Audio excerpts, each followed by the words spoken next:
কপির ডাঁটা চচ্চড়ি।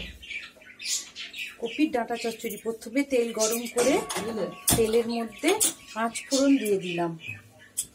তেল গরম করে তেলের মধ্যে 5 ফোড়ন দিয়ে দিলাম আর শুকনো লঙ্কা ফোড়ন দিলাম। তেলের মধ্যে 5 ফোড়ন গরম আর শুকনো লঙ্কা ফোড়ন।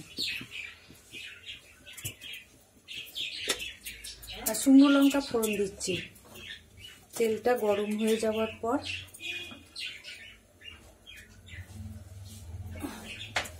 তেলের মধ্যে 5 ফোড়ন আর শুকনো লঙ্কা, এই যে শুকনো লঙ্কা ফোড়ন দিচ্ছি। শুকনো লঙ্কা ফোড়ন দিয়ে দিলাম 2-3টে শুকনো লঙ্কা ফোড়ন দেওয়ার পর আগে থেকে কপিটা ডাঁটাগুলোকে সেদ্ধ করে রেখে দিয়েছিলাম। কপির ডাঁটা আর আলু নুন আর হলুদ দিয়ে সেদ্ধ করে রেখে দিয়েছিলাম। আর এদিকে বড়ি ভেজে রেখে দিয়েছিলাম। বড়ি আগে থেকে বড়ি ভেজে রেখে দিয়েছি। দিয়ে এটা গরম হলে এই ফোড়নটা হয়ে যায়।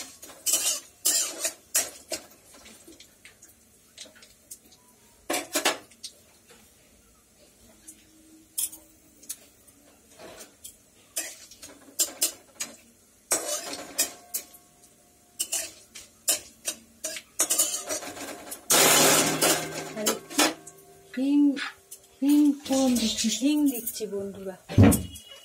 আর একটু হিং, 5 ফোড়ন শুকনো লঙ্কা আর একটু হিং ফোড়ন দিয়ে দিলাম।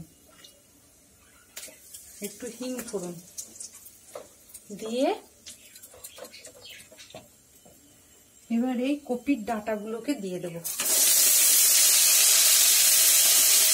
আলু সেদ্ধ করা নুনগুলো দিয়ে আগে থেকে সেদ্ধ করা ছিল, ডাঁটাগুলো দিয়ে দেবো। দিয়ে একটু হলুদ দেবো,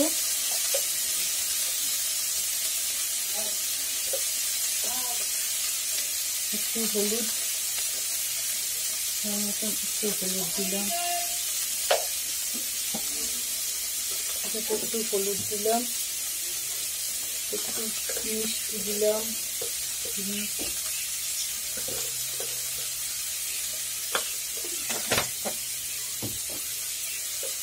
একটু সামান্য নুন দিলাম,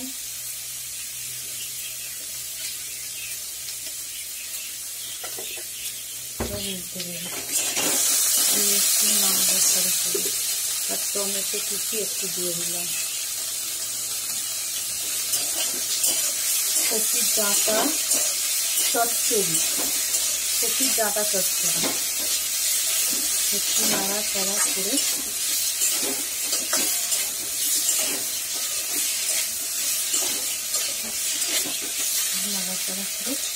একটু সামান্য জল দিয়ে দেবো।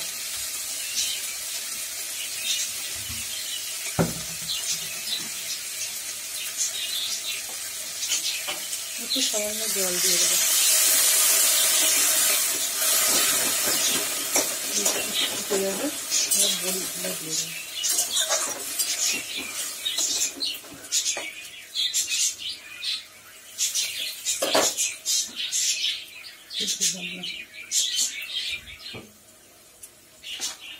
বড়িগুলো দিয়ে দেবো।